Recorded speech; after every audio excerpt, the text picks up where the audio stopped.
Donc, le phénomène que j'ai décidé d'étudier avec ce projet, c'est l'anxiété de performance sportive. L'anxiété de performance sportive, c'est un problème fréquent et majeur dans notre société d'aujourd'hui, puisque ça touche près de 12% des Canadiens et des Américains, 30% des Américains dans la société. En fond, malgré le fait que l'anxiété de performance sportive ne fait pas partie des troubles anxieux selon le DSM-5, c'est un problème majeur qui cause beaucoup de conséquences négatives chez un athlète et qui s'apparente énormément aux troubles anxieux inscrits dans le DSM-5. Il y a différents facteurs qui peuvent influencer et créer l'anxiété de performance sportive chez un athlète, dont des facteurs psychologiques, comme l'athlète lui-même, avec ses croyances négatives et une faible estime de soi, par exemple.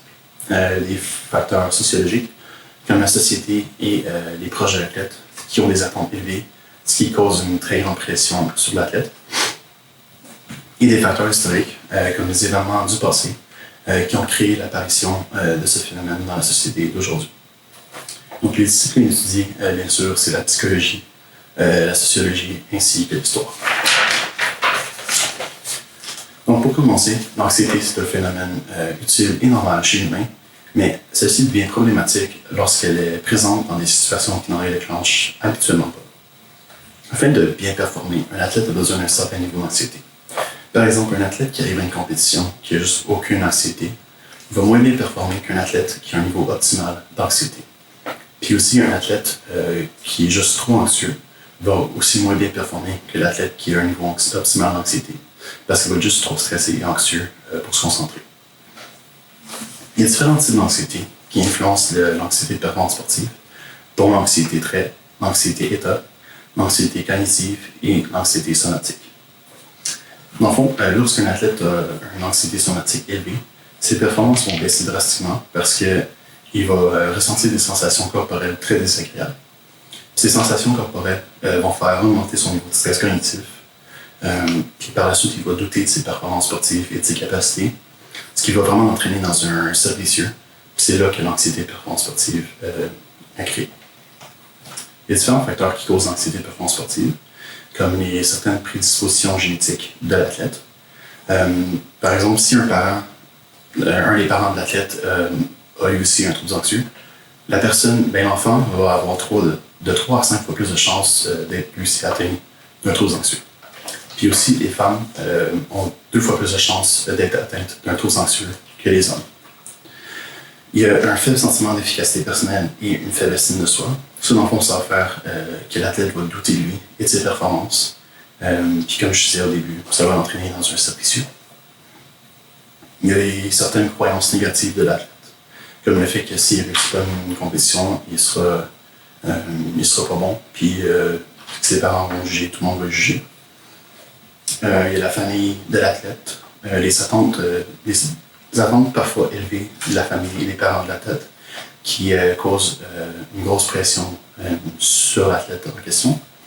Il y a le cercle social, qu'eux autres aussi ont certaines attentes élevées. Puis il y a les réseaux sociaux, que l'athlète va chercher l'approbation sociale de ses amis sur les réseaux sociaux. Ça va causer encore une pression de performance. Il y a aussi certains facteurs historiques, comme, dans le fond, l'urbanisation et l'industrialisation, qui ont créé différents moyens de transport qui ont permis à la population d'accéder facilement aux compétitions sportives. C'est à partir de ce moment-là qu'il y a eu des compétitions internationales, comme les Jeux olympiques et tout ça. Puis ça a créé un sentiment d'appartenance au pays. Ça va vraiment augmenter la pression de performance d'un athlète parce qu'il veut être le meilleur au monde. Donc ça, c'est un des facteurs qui causent l'anxiété de performance sportive chez l'athlète. L'anxiété de performance sportive peut apporter de graves conséquences chez un athlète. Autant des conséquences psychologiques et physiologiques. Par exemple, un athlète peut avoir, à l'arrivée d'une compétition, des maux de tête, des étourdissements, des troubles digestifs, des troubles gastriques, des troubles de sommeil comme l'insomnie, etc. Et lorsque ces troubles-là surviennent, les performances de l'athlète vont drastiquement diminuer. Puis il y a certains athlètes dans ces cas-là qui vont recourir au dopage sportif afin d'améliorer ses performances rapidement sans nécessairement faire des efforts. Afin de contrer le phénomène d'anxiété de performance sportive, il y a différentes solutions qui s'offrent aux athlètes qui souffrent de ce problème. La première, c'est de ne pas faire l'évitement. C'est vraiment de faire face à ses peurs pour réaliser qu'il n'y avait pas vraiment de danger réel. Il y a de cesser les pensées négatives et maîtriser ses inquiétudes. Il y a aussi le fait de pratiquer un type de relaxation, comme la respiration ou la méditation, qui vont faire augmenter le niveau de cortisol dans le corps, qui va faire diminuer par la suite le niveau d'anxiété et de stress. Le fait de changer les idées. Par exemple, un athlète peut aller marcher, écouter de la musique, lire un livre, peu importe, ce qui va vraiment enlever ses pensées de sur son anxiété de performance. Il y a le fait d'arriver préparé et en confiance à une compétition. Ça, être en confiance et arriver préparé va faire baisser son anxiété de performance sportive. Il y a le fait aussi d'éviter la télévision et les jeux vidéo. Parce que la télévision et les jeux vidéo, c'est un bon moyen de décrocher, mais ça ne permet pas au corps de se reposer pleinement afin d'être prêt aux compétitions. Puis enfin, il y a certains types de thérapie qui existent, comme la pharmacothérapie qui consiste à la prise de médicaments prescrits par un psychiatre, puis il y a aussi la consultation avec un psychologue sportif qui peuvent aider grandement un athlète qui souffre d'anxiété de performance sportive. Donc, le projet créatif que j'ai décidé de faire avec ce projet, c'est une entrevue avec Lynn Bessette, une ex-athlète olympique qui a participé à 2 Jeux olympiques, soit ceux de 2000 et de 2004. J'ai décidé de faire une entrevue avec Lynn Bessette parce qu'elle a souvent vécu l'anxiété de performance sportive, puis je trouvais ça intéressant qu'elle raconte son expérience avec les jeunes athlètes d'aujourd'hui.